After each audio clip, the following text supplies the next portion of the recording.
Assalamualaikum warahmatullahi wabarakatuh. Alhamdulillahilladzi amarna bidda'awat wassalatu wassalamu ala sayyidina Muhammadin da'i ilal khairat wa ala alihi wa sahbihi alladzina fa'alul hasanat wajtanabul munkarat, amma ba'du.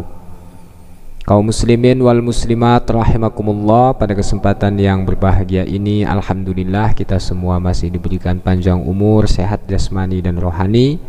Mudah-mudahan kita semua selalu dalam lindungan Allah Subhanahu wa taala, dan mudah-mudahan kita semua selalu diberikan keberkahan fid dunya wal akhirah, amin ya rabbal alamin. Baiklah kaum muslimin wal muslimat rahimakumullah, banyak sekali yang bertanya tentang masalah iqomah sholat janazah. Adakah kalimat iqomah untuk melaksanakan sholat janazah? Sebelum saya jelaskan tentang pertanyaan ini, saya selaku hamba doif, apabila ada kesalahan baik dari segi ucapan, keterangan, penjelasan, mohon maaf yang seluas-luasnya. Karena saya manusia biasa, tentu la yakhlu anil khoto'i wan nisyan. Kaum muslimin wal muslimat rahimakumullah, mungkin di suatu daerah ketika mau melaksanakan sholat janazah dengan cara berjamaah, ada salah satu orang yang membaca suatu kalimat untuk mengundang masyarakat bahwa sholat janazah akan segera dimulai. Nah, kalimat tersebut bukanlah termasuk kalimat iqomah sholat janazah. Kebiasaan orang kampung itu menyebut kalimat tersebut adalah kalimat iqomah sholat jenazah, yang sebenarnya kalimat yang dibaca oleh salah satu orang untuk memanggil masyarakat bahwa sholat jenazah akan segera dimulai itu bukanlah termasuk iqomah, akan tetapi termasuk nida, suatu undangan. Kalau kalimat adzan, kalimatnya itu kalimat taksis, khusus ya. Kemudian iqomah pun kalimatnya khusus. Nah, tapi kalau undangan ini berbeda-beda. Maka sekali lagi saya katakan bahwa kalimat tersebut bukanlah kalimat iqomah. Nah, kebiasaan orang kampung itu menyebut iqomah sholat jenazah, yang padahal itu termasuk nida, suatu undangan. Nah, kemudian bagaimana cara mengundang masyarakat untuk melaksanakan sholat jenazah? Apakah undangan tersebut diperintah? Di dalam kitab Al-Bajuri yang pertama, bahwa sholat itu ada yang disunahkan adzan dan iqomah. Disunahkan adzan dan iqomah seperti sholat fardu. Ada juga sholat yang disunahkan hanya iqomah, seperti contohnya sholat jamak.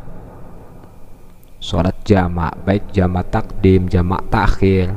Sholat yang pertama yang disebut dengan shahibul waqti itu disunahkan adzan dan iqomah. Kemudian setelah melaksanakan sholat shahibul waqti, sholat yang pertama, sholat yang kedua yang disunahkan hanya iqomah.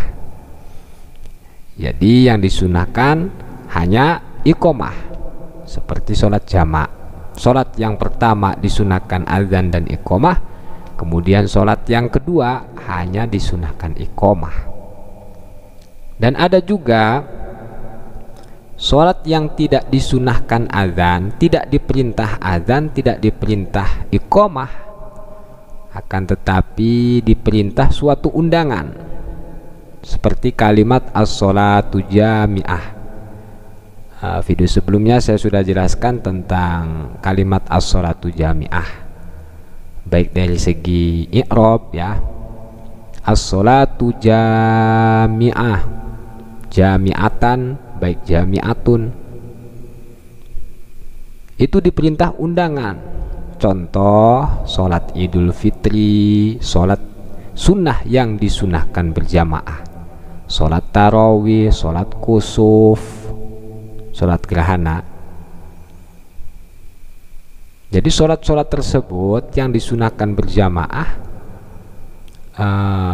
tidak diperintah azan, tidak diperintah iqamah, akan tetapi diperintah nida, suatu undangan untuk mengundang masyarakat bahwa sholat kusuf, sholat gerhana akan segera dimulai. As-sholatu jami'ah ataupun as-sholata jami'ah. Kemudian ada juga sholat yang tidak diperintah azan dan juga tidak diperintah iqamah, tidak pula diperintah nida. Ini yang terakhir, tidak disunahkan azan dan iqamah, tidak diperintah nida, suatu undangan. Dalam hal ini tertera dalam sholat jenazah. Jadi sholat jenazah itu tidak diperintah azan, tidak diperintah iqamah, tidak pula diperintah nida, suatu undangan. Itu yang pertama. Bahkan di sini dijelaskan bi khilafi sholatil janazati, berbeda sholat jenazah, fala yunadalaha, maka tidak ada undangan untuk sholat jenazah. Itu yang pertama. Fala yunada laha, tidak ada undangan untuk melaksanakan sholat jenazah. Illa ini tija ilahi, ada istisna, terkecuali kalau memang undangan itu dibutuhkan. Fayuqalu, maka silahkan kalian ucapkan dengan kalimat as-sholata ala man hadara min amwatil muslimin. Itu suatu undangan untuk melaksanakan sholat jenazah, itu pun kalau memang dibutuhkan.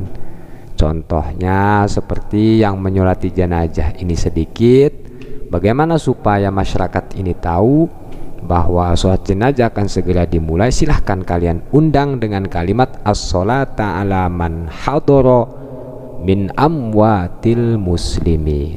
Tapi di zaman sekarang ini tidak memakai undangan pun banyak yang ikut melaksanakan sholat jenazah. Jadi kalau misalkan undangan itu dibutuhkan, silahkan kalian undang masyarakat bahwa sholat jenazah ini akan segera dimulai dengan kalimat as-sholata ala man hadara min amwatil muslimin.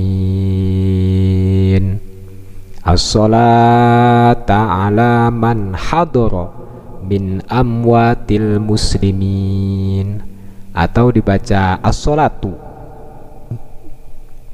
dijadikan mubtada, as-sholatu ala man hadara min amwatil muslimin. Kalau as-sholata boleh dijadikan igro, as-sholata ala man hadara min amwatil muslimin. Nah, awas ya. Jadi di sini ada istisna, illa inihtija ilaihi. Ini penjelasan di dalam kitab Bajuri bahwa sholat jenazah itu tidak diperintah azan dan iqamah dan juga tidak diperintah suatu undangan, terkecuali kalau memang undangan tersebut dibutuhkan, maka silahkan kalian ucapkan dengan kalimat as-sholata ala man hadara min amwatil muslimin, memberitahukan masyarakat bahwa sholat jenazah akan segera dimulai.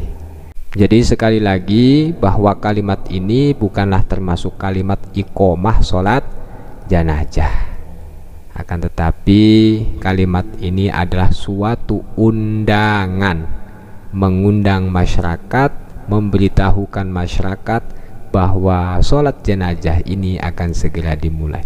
Mudah-mudahan video ini bermanfaat bagi kita semua. Saya hamba doif, apabila ada kesalahan baik dari segi ucapan, keterangan, penjelasan, mohon maaf yang seluas-luasnya. Hadanallahu wa iyyakum ajma'in. Wassalamualaikum warahmatullahi wabarakatuh.